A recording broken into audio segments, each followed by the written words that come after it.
So acceptance for me is that the reality of the situation is that it's not going to be what I want, but that's the reality of it. And I can either hurt myself by resisting that, or I can let it go completely and let it be what it is. This is Collapse Club. I'm David Baum in Seattle. My guest is Susan Porter from Amarillo, Texas. Susan is the co-founder of the Collapse Club meetings.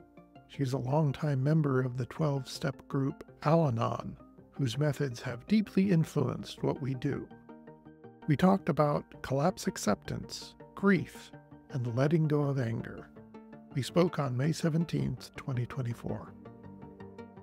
What's the difference between life before collapse acceptance and life after collapse acceptance? Well, for me, I can only speak to my experience. Before collapse acceptance, I had a lot of grief for the world that I didn't want to feel. I just couldn't let myself feel that depth of grieving. And so instead of that, I was angry. And I spent quite a number of years being really angry at people and God and myself for being complicit. I just was really angry. And underneath the anger was all the fear and the grief that I didn't want to feel. I did finally reach a point where I allowed myself to feel the grief. And after that, it was like a weight had been lifted off of my shoulders, and I could just look at collapse and not be afraid of it anymore. And because I let myself feel like if it's the worst case scenario, I felt the feelings of that, the loss of everything. And there was a lot of feelings of abandonment that came up in that I had to process. But afterwards, then it was lighter. I was able to just look at it like right in the eye and not be afraid to do that. And I started to see some of the humor, like gallows humor was starting to be really funny to me. And I wasn't as affected if I heard bad news. Like it didn't devastate me so much. I'd be like, well, that's another one. There's another aspect of it. And oh, the oceans are warming up. That's concerning, but I'm not devastated by it. I understand that that's a part of what's going on. And here we go.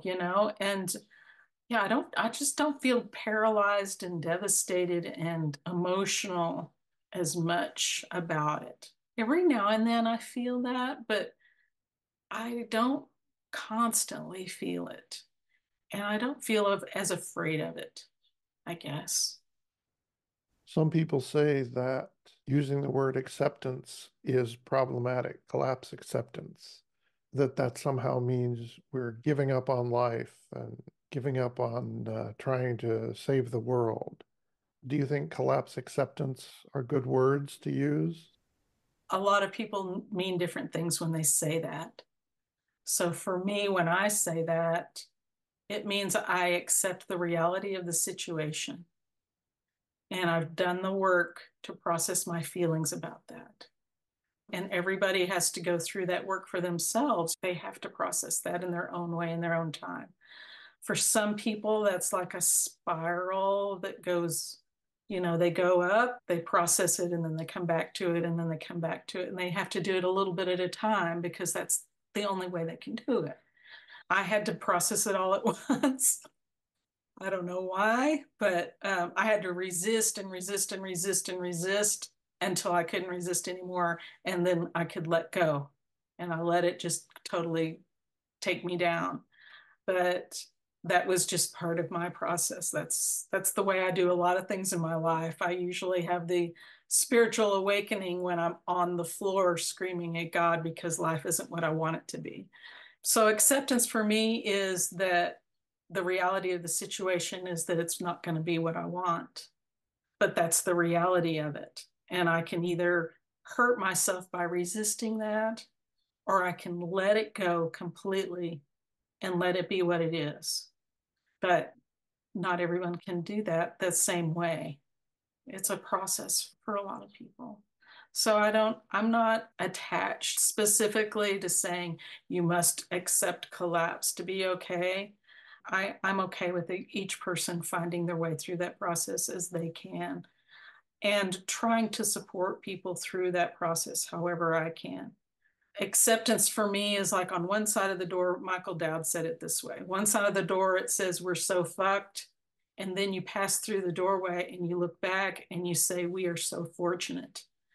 And so then, if you can get to that place, there's a lot of gratitude that comes from just, wow, I got to live at a time when life was really easy and we had lots of comforts. And I was born into a country that was affluent and I got to benefit massively from the things that are causing collapse, and but also, life is just amazing. And I can look at that and be super grateful for it today and treasure those moments when I'm watching the birds at the bird feeders, that they're still birds and the trees are still green and the rain still falls and life is still happening even outside of where humans are. So the gratitude comes in for me, and I can stop and notice the small things that are amazing. I saw a dragonfly in my backyard this morning and I was like, oh, that's the first dragonfly I've seen this year. And I'm glad they're coming back. I can notice those things a little more easily now, like the little bitty things that just are amazing, like running water, 24/7 electricity, the internet, and just be super grateful that I have those things and that I can still enjoy them. What were you looking at when you decided to become involved with making the Collapse Club meetings happen? I wanted to be part of a project that talked about solutions rather than just the problems, because there's plenty of resources out there that can tell people about all the stuff that's wrong in the world. But I wanted to know how we deal with that. And so, yeah, that's why I became interested in your Collapse Club YouTube channel, because you were coming at that from a little different perspective of how people are living with the knowledge of collapse. And that was interesting. That was way more interesting to me than talking about all the bad stuff that's going on. Thank you for that. What kind of solutions exist, though? It's a global problem, and if we believe collapse is real, then it's a terrible situation. What can a solution look like? For me, a solution looks like, how am I going to live each day? Can I manage my grief? Can I manage my sadness and fear? And also, can I think about how I want my life to be now? What do I want to do with my life? Whether it's for 2 more years or 15, what do I want to do with my life now that I know things are kind of sliding over the other edge of the cliff. Have you You know, found answers to those questions? somewhat. I mean, participating in Collapse Club is one of those things. And being a part of the community of collapse aware people is one of those things. Hearing other people's experience and what they have done is helpful to me. And I enjoy being in that setting of hearing what other people are doing and how they're dealing with things. What is it about Collapse Club meetings in particular, or meetings in general, really, that is helpful? For me, it's helpful to have a safe space where I can say things out loud that I can't necessarily say out loud to people that I'm around in my everyday life. I just don't have people to talk to about collapse. I have one person that I talk to about collapse, and everyone else doesn't want to know about it, basically, or they think it's not happening, or some other form of denial. They don't want to think about anything bad that might be happening or changes that might be taking place, that they'll have to change the way they live. So I appreciate having a safe space to say those things out loud because I start to feel crazy. I was like, is it me? Am I just kind of crazy? What's really going on here? And so it's comforting to me to hear people say, yeah, I see that too. I feel the same way about it that you do. I'm looking at the same things and I have anxiety about that too. And some of them have found ways to deal with that. And that's helpful to me as well. You bring to Collapse Club a long experience with a 12-step program. Do you want to talk about that and explain how the same principles seem to apply?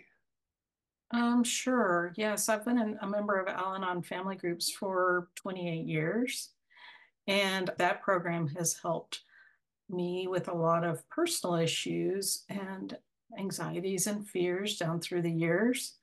There are principles in that program that I feel like apply to dealing with collapse.